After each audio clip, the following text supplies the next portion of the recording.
Bora beber uma aguinha? Eu tava reparando que eu nunca me apresentei por aqui. Pelo menos não propriamente dita uma introdução, uma apresentação de quem sou eu.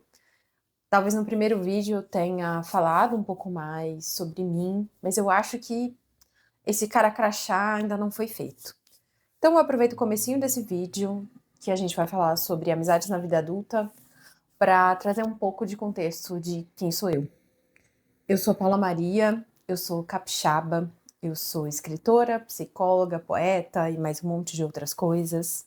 Eu estou na beirinha de fazer 40 anos, faço no mês que vem.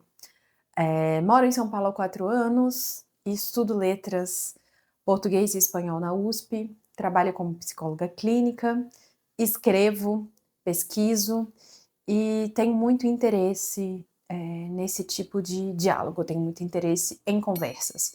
Eu acho que não é à toa que eu faço psicologia, é porque eu gosto muito de conversar. Quando eu era criança, isso era um problema, porque criança que conversa muito atrapalha a aula, e hoje, fazendo estágio como estudante de letras, eu sei que isso pode ser um problema, mas ao mesmo tempo eu sinto que o meu interesse pelas pessoas, pela vida e dessa troca de ideias foi desenhando um pouco os meus caminhos profissionais. Então, eu acho que é também por isso que esse canal aqui nasce, sabe?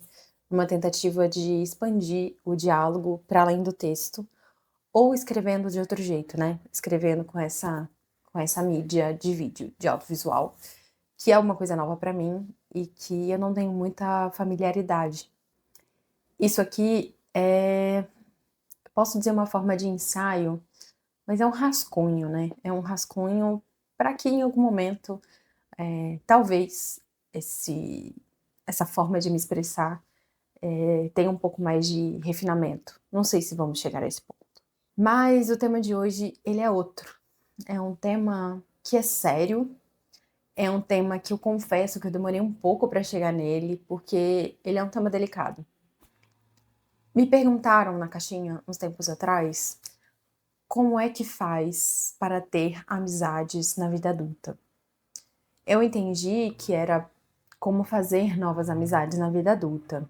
E, inegavelmente, isso é uma dificuldade, né? Eu acho que todo mundo tem uma dificuldade, inicialmente porque a gente não tem tempo, né? Se for pensar lá atrás, quando a gente era criança, né? Quando eu era essa faladeira da escola, e no que foi vendo depois, né? Na adolescência, na faculdade, no meu caso, tinha esses espaços de convivência obrigatória com outras pessoas.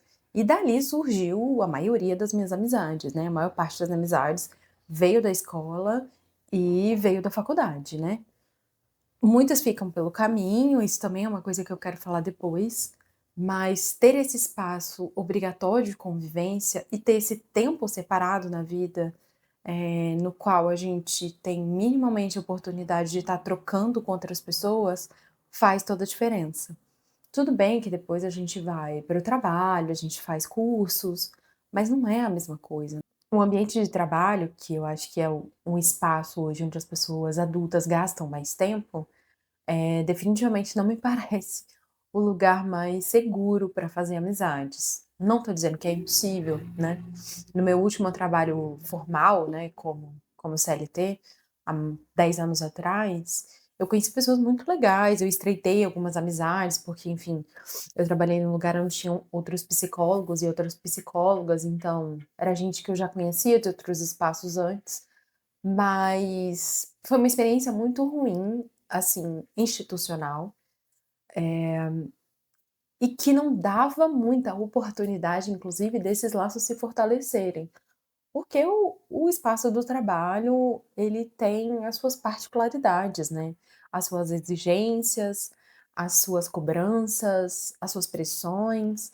Então, por mais que eu veja, e aí conversando com muitos amigos, né, que é possível sim desenvolver relacionamentos, às vezes não muito íntimos, mas relacionamentos que de alguma forma, conversem com o nosso estilo de vida no trabalho, eu acho que é de comum acordo, né, eu acho que a gente pode dizer que o trabalho não é esse lugar ideal, da gente abrir o coração para novas amizades. E aí nisso entra um outro ponto que é a gente procurar onde hoje a gente tem espaços de sociabilidade, onde a gente consegue, encontrar espaços hoje nos quais a gente vai ter a oportunidade de sentar e trocar uma ideia, né, conhecer alguém, chamar para tomar um café, passar a conviver mais e a partir dali ir tecendo, né, essa essa manta, né, esse tecido, né, fazendo esse tricô ali da amizade.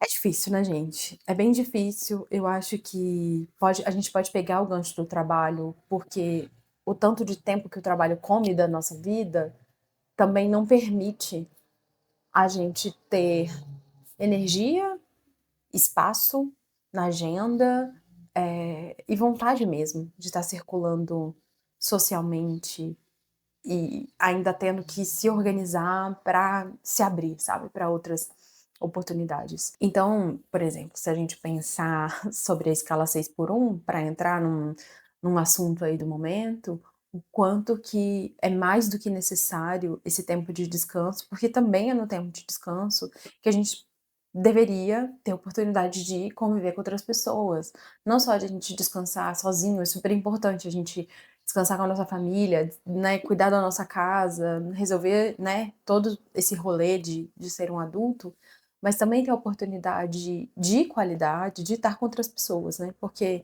fortalecer vínculos, presume que a gente consiga conviver. É uma outra coisa que eu tenho observado bastante, que é o quanto que com o uso da internet, das redes sociais, enfim, desses espaços virtualizados de relação, a gente não colocou também um peso muito grande, tanto no contato com as pessoas que a gente já gosta ou já tem uma afinidade, eh, anterior a isso, quanto as pessoas novas, né, que a gente foi convivendo e a gente coloca um peso emocional muito grande nisso, né. Eu fico pensando o quanto que muda uma chave mental, assim, de sentir que as redes sociais nos aproximam de algumas pessoas, né, isso que a galera chama de relação parasocial, porque de repente você consegue ter contato com alguém que você admira, algum famoso, ou alguém que tem uma influência grande em você ou em algo da sua vida.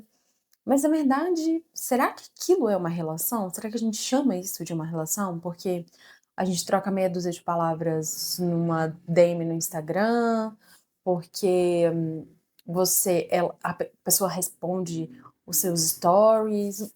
O que que é isso, né? E por que que a ausência disso também provoca tanto sofrimento? Eu acho que é muito claro isso, né? As pessoas estão no rolê da paquera, naquele rolê de conhecer novas pessoas e se sentir muito abandonadas quando alguém de repente para de responder, para de mandar o foguinho no stories, para de responder a mensagem no WhatsApp, e aí a gente fica se sentindo abandonado, né. Tem um abandono, assim, uma sensação de abandono coletiva, devo dizer, né, eu acho que isso não é culpa de uma ou outra pessoa, né, isso definitivamente não é um sentimento individual. É um sofrimento que tá rolando aí nos nossos tempos, né, uma coisa super nova e que é muito angustiante. E eu acho que em relação às amizades isso também ocorre, sabe, porque tá todo mundo se sentindo tão sozinho, os vínculos estão tão precarizados por uma série de fatores, que também quando a gente tira isso, que parecia de certa forma dar um insumo para os nossos sentimentos, né, dar um contorno para essa nossa angústia, para essa nossa solidão, quando isso nem isso a gente tem, a gente se sente abandonado, se sente só e acha que não tem amigo nenhum. Eu sinto que é uma coisa que a gente precisa pensar sobre o que é ter alguém na sua vida, o que são esses amigos, o que você espera desses amigos, quem são seus amigos, como pensar nas relações hoje.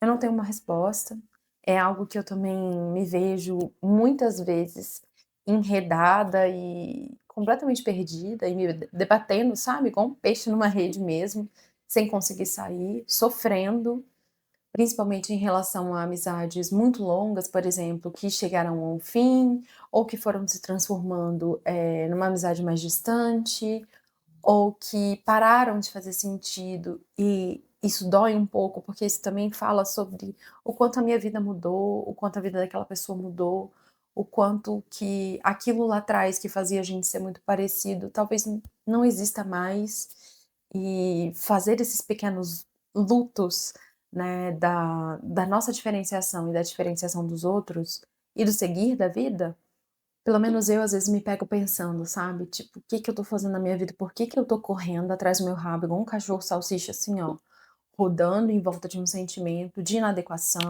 de abandono, de tristeza, de raiva muitas vezes, sendo que eu podia só parar e pensar que tipo, acabou, porque as coisas acabam, né. Assim como os relacionamentos amorosos, sexuais, as amizades também acabam, né. Não dá pra gente colocar esse peso, porque amigos, de certa forma, e pra mim são, a família que a gente escolhe, né, e que a gente vai trazendo ali para dentro de todos os assuntos e de todas as partes da nossa vida, não quer dizer que em algum momento a gente vai ter que repensar isso. Tanto porque a outra pessoa quis, tanto porque você quis, ou tanto porque a vida atravessou, eh, essa relação de nós 2, nós 3, nós 4, enfim, desse grupo ou dessa dupla, não importa, e as coisas mudaram. E as coisas mudam à nossa revelia, né, não adianta, a gente não tem, controle sobre as mudanças da vida. Sobre muito pouco a gente tem, né. É um outro assunto que eu trabalho bastante, na clínica com as pessoas que eu atendo só adultos, e eu sinto que é um assunto muito recorrente, sabe, também esse do controle. E eu acho que tem tudo a ver com a nossa dificuldade e o nosso questionamento em relação a como fazer amizades na vida adulta. Quando eu me mudo de cidade, foi depois da pandemia, né, em 2022 que eu venho para São Paulo. O recorte, né, assim, a situação das minhas amizades já era muito diferente, porque com a pandemia algumas pessoas mudaram, algumas para fora do Brasil, eh, outras anos antes, né, quase uma década antes, já tinham se mudado. Eu continuo em contato, obviamente, com essas pessoas, algumas amizades literalmente salvaram a minha vida, independente de estarem em Vila Velha ou Vitória, em momentos muito cruciais. Mas enfim, eu passei por situações, muito complicadas e que eu peguei o telefone e liguei. Liguei e falei: "Olha, preciso da sua ajuda, o que que eu faço nesse momento?". E foi uma amizade que me salvou num momento muito importante. E não precisava estar na mesma cidade para isso, sabe. Mas enfim, é fato que a gente tem um oceano de distância entre nós 2, assim. Mas quando eu vim pra cá, pra São Paulo, que eu sabia que ia me exigir uma nova dinâmica de vida mesmo, assim, mesmo já tendo muitos conhecidos aqui e alguns amigos, eu sabia que pra estar aqui, eu teria que me reorganizar, porque amizades são pontos muito centrais na minha vida. Como eu nunca deixei de ser essa criança faladeira, que quer estar no mundo, que quer ter amigos, que quer ter conversa, que senta no ônibus e de repente já ouviu e já contou a vida para a pessoa que está do lado, eu passei a frequentar espaços de sociabilidade. Eu sou autônoma há 10 anos, então eu tenho uma flexibilidade de horário considerável. Isso é bom e isso é ruim, né, porque se eu não trabalho, eu tô abrindo mão de ganhar dinheiro. Mas existem outras coisas que eu posso ganhar nesse meu tempo, que não é dinheiro e que são tem quase o mesmo peso de importância. E para mim, me sentir incluída socialmente tem um peso muito importante para minha vida, para o meu bem-estar, pra minha saúde mental, né, para eu me sentir um ser no mundo, para eu sentir que a minha vida faz sentido. Então, o que que eu fiz, né, eu falei: "Eu vou procurar espaços de coisas que eu gosto de fazer". E aqui em São Paulo a gente tem, pelo menos, né, no centro expandido, que é onde eu moro, tem muita coisa para fazer, sempre. E tem espaços gratuitos, espaços pagos, né, eu falei: "Não, eu quero já que eu vou, né, assim, eu tô abrindo mão de trabalhar, eu preciso também equilibrar isso aí, né". Nossa, eu fiz um six seven, meu Deus. Eu preciso equilibrar isso aí. Então eu fui frequentar bibliotecas, frequentar os Sescs, frequentar outros espaços que fazem esforço de promover situações de sociabilidade, situações em que vão colocar as pessoas ao redor de um tema, de um fazer, de uma escuta, de um pensamento, e ali talvez, nem sempre, algumas vezes eu só fui e voltei para casa sem nem saber o nome da pessoa que estava sentada do lado, mas muitas vezes eu fiz colegas. Alguns eu fiz colegas que de vez em quando a gente se esbarra, né, eu tenho comentado que eu tô fazendo 2 cursos agora, né, esse ano. E eu tenho comentado que uma vez que você esbarra com uma pessoa no Sesc, meio que isso vai virando uma rotina, né, você vai reencontrando essas carinhas ao longo do tempo. E como esse ano eu fiz bastante coisas lá, tem muitas pessoas figurinhas repetidas nos outros cursos que eu venho feito. Então que eu venho fazendo, venho feito, estudante de letras, caos. Voltando, então esses espaços, essas oficinas, palestras, rodas de conversa, eventos literários, eventos não literários, enfim, essas coisas que giram em volta dos meus temas de interesse, me deram a oportunidade de conhecer pessoas e, às vezes, florescerem amizades. Não dá para dizer que eu fiz muitos amigos, mas as amizades que eu fiz têm sido fundamentais para o meu bem-estar aqui na cidade, para sentir que apesar de toda a dureza, porque é uma cidade dura, é uma cidade difícil, é uma cidade um pouco fria, mas que a escolha de vir pra cá continuou fazendo sentido. Então, esse foi o meu caminho, esse foi o que eu encontrei. Eu sei que nem sempre dá para ir presencial, mas hoje a gente tem quase como, uma herança, assim, da pandemia, os espaços virtuais também, né, de convivência. Um que eu gosto muito, né, um tipo de espaço que eu gosto muito, são os clubes de leitura. Existem milhares e de muitos jeitos diferentes, de temas diferentes, com abordagens diferentes. Tem clube do livro feminista, tem clube do livro de ficção científica, tem clube do livro, sobre, leituras ecológicas, tem clube do livro sobre um autor específico, tem de tudo, assim, tem de um tudo. Tem muitos clubes gratuitos, muitos, assim, eu acho que a maioria dos que eu conheço são gratuitos, mas é sempre bem-vinda, eu acho, você perguntar se é possível contribuir com o trabalho daquelas pessoas, se você faz um pix no dia que você vai, enfim, se você compra o livro, com o link da Amazon da pessoa que está organizando, ou se você enfim, eu acho importante valorizar financeiramente, mesmo que seja de uma maneira simbólica, o trabalho dessas pessoas. Porque afinal de contas, ela tá abrindo uma salinha, não é a sala da casa dela, mas poderia ser, né, quando eu faço meu clube do livro eu faço aqui, do meu computador, que é no quarto de visitas da minha casa, e eu tô abrindo esse espaço para que as pessoas se encontrem. Além do clube do livro, a gente tem muitos outros dispositivos hoje, né, cursos online, tem grupos de apoio a escritoras, e foi assim que eu conheci um monte de gente legal, e que tem um grupo do WhatsApp que é muito gostoso, que são que é o grupo dos apoiadores da Aline Valek, os Valekers, que somos muitos, estamos pelo mundo inteiro, e que aqui tem um grupinho de São Paulo, mas que toda vez que alguém que é fora de São Paulo vem para cá, a gente se reúne.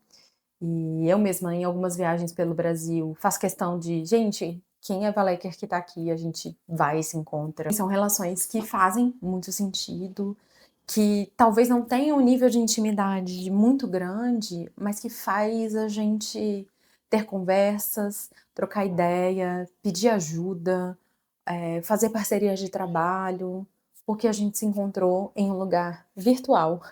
Que era uma salinha de entra, senta aí, puxa sua cadeira e vamos conversar. Mas por fim, para fechar, antes de eu falar de vários livros, eu quero dizer que eu não acho possível fazer amizades na vida adulta se a gente não atualiza o drive aqui da nossa cabeça para pensar que você vai fazer amizade desse lugar que você é uma pessoa adulta. Claro que você vai trazer a bagagem da sua vida, da sua infância, da sua adolescência, da faculdade, se você fez faculdade, dos trabalhos que você teve, enfim, você vai trazer. Você vai trazer suas decepções, você vai trazer suas alegrias, você vai trazer os seus medos, os seus receios. Acho difícil a gente dizer que não tem nenhuma expectativa. Até porque se a gente não tem expectativa, a gente nem faz as coisas. E eu não tô dizendo pra você ir com toda uma formatação daquilo que provavelmente você quer que seja. Acho que a gente vai, né, com o desejo do que a gente quer que seja, mas saber que muito provavelmente não vai ser só do seu jeito, nem só do jeito da outra pessoa, e que talvez isso seja exatamente a chance disso dar certo, eu acho que é a coisa mais importante, sabe. É atualizar a nossa enfim, os nossos sentimentos, as nossas expectativas, a nossa disponibilidade, para que realmente a gente dê a chance das coisas acontecerem. E dá trabalho, né, eu acho que todo mundo já entendeu que mesmo os laços, por exemplo, familiares, eles não estão postos de uma maneira natural, dá muito trabalho. Dá trabalho você continuar em contato com seus irmãos, com seus pais, com seus tios, com seus avós. Dá trabalho, gente, dá trabalho. Toda hora você tem que estar repensando em como que você fala com fulano, como você fala com ciclano, quando que você recua, quando que você exige, quando que você dá um toque, quando você cala. Então, não é fácil. Não é fácil, mas sem isso é muito mais difícil. Então, o meu toque final de toda essa conversa é esse, assim, tente entender que fazer amizades na vida adulta não é igual fazer amizade na escola. Nem por isso é menos legal, é menos divertido, é menos profundo, sabe. Tem gente que fala assim: "Ah, mas se você não conhece a pessoa há muito tempo, você conheceu agora, parece amigos de infância", né. Minha família tem um pouco essa expressão: "Nossa, conheceu outro dia, já tá aí amigos de infância". Não, não é amigo de infância. E poucos amigos de infância ficaram. E talvez essa amizade de agora, ela seja muito mais parceira, ela seja muito mais profunda do que aquela amizade que eu romantizei, que eu nem sabia no que ia dar e que não deu, né. Acabou aí, ficou no meio do caminho. E agora eu vou falar de livros. Deixa eu colocar o microfone mais pra cima, nem sei se vai melhorar. Vou falar de livros que eu comprei, livros recebidos e vou tentar falar isso bem rápido. Vou começar falando de livros que eu comprei no sebo. É um sebo que eu gosto muito, que fica num lugar que eu gosto muito aqui em São Paulo, que chama Descabeça Livros. Fica na Galeria Metrópole, ali no centro. Fica perto do Copan e perto da Biblioteca Mário de Andrade, fica atrás da biblioteca, naquela mesma praça ali, naquele quarteirão. É uma galeria maravilhosa, tem restaurante, tem café, tem livraria, tem loja de disco, tem mil coisas, tem eventos. Eu gosto muito da galeria, eu levo todo mundo que me visita pra lá, porque eu acho um lugar agradável, bonito, gostoso, interessante. E toda vez que eu vou lá, eu visito a Descabeça. E eu fui 2 vezes na última semana, por motivos diferentes, e trouxe alguns livros. Na teoria literária, que são livros que eu preciso ter por causa da faculdade, eu trouxe o Reflexões sobre Arte do Alfredo Bozzi e Na Sala de Aula do Antônio Cândido, que foram professores da USP, inclusive contemporâneos, e se não me engano o Cândido era mais velho do que o Bozzi. Eu trouxe esses 2 livros que são textos basicamente, né, um textão assim em forma de livrinho. Os 2 são da editora Ática e são livros fundamentais. Eu já li parte desses textos para algumas matérias e eu queria ter em casa, e aí eu trouxe esses 2. E comprei também um livro, uma zine, que eu achei a coisa mais fofa do mundo, porque tem o meu nome, e chama A Pedra Paula. Foi a Voa Zines que publicou, Ana Paula Campos, com ilustrações de Elisa Carareto. É muito fofo, gente, muito fofo, é muito lindo. Pedra tá na etimologia do nome Paula, então eu quis comprar por causa disso e eu acabei de virar tia de um menino chamado Pedro. Então eu achei que, enfim, era o momento, se eu deixasse pra depois eu nunca ia achar, e é muito fofinho. Vou mostrar essas 3 compras que eu fiz na feira da Unesp. De novo, meu microfone caindo. Que eu fiz na feira da Unesp, e aí foram 3 livros de trabalho também, 2 pra faculdade, que eu comprei na editora Perspectiva, porque esses livros geralmente eles são caros, não foram baratos, mas são livros que eu preciso ter. Eu comprei Introdução à Literatura Fantástica, do Todorov, e Valise de Cronópio, do Julio Cortázar. Os dois são na coleção Debates. Um é da teoria da literatura, o outro é de crítica literária. Esses 2 aqui. E comprei o livro de fazer livros da Cecília Arbolave, que é uma das fundadoras da editora Lote 42 e que é aonde eu estou fazendo um dos cursos que eu comentei. Eu estou fazendo o curso Tatuí de publicação. Então, é um livro fundamental para isso. É uma edição lindíssima, que tem parte artesanal, parte mais industrial. A capa é artesanal, feita em serigrafia. Lindíssimo, lindíssimo, lindíssimo. Estou muito feliz com as minhas compras, que foram super, super pensadas, sabe? Vamos de recebidos. Primeiro recebido, um livro que eu tô muito feliz de estar com ele na mão, porque é de uma escritora que eu admiro demais e que eu acompanho o trabalho e que eu celebro toda vez que ela publica alguma coisa, toda vez que eu vejo alguma coisa profissional dela ganhando destaque, assim. Que é uma colega muito querida, que é a Ana Rush, que publica pela editora Contexto o livro A Prática da Escrita: Como Transformar Ideias em Texto. Tem essa capa muito simpática, eu gosto muito da ideia do fiozinho, assim, né? A ideia se fazendo como linha de texto. E esse livro aqui vai para o Clube do Livro, ou quem quer escrever. Eu não sei se vai ser o próximo ou depois do próximo. Ainda tô pensando com a Helena, que é a minha colega do clube. A gente ainda tá desenhando os próximos livros, mas com certeza a gente vai ler esse aqui esse ano. Então fiquem ligados. Da editora Fósforo, Círculo de Poemas, eu recebi outro livro que é sobre escrever, sobre escrita, que eu também estou muito feliz de ver no mundo, porque também faz parte da minha pesquisa, né? A minha pesquisa autônoma, sou uma pesquisadora autônoma até o momento, né? Estou pensando ainda no doutorado, mas ainda não, calma. Que é o livro do Tarso de Mello, publicado pela Fósforo, acabou de sair, que chama Música do Mundo, Introduções à Poesia.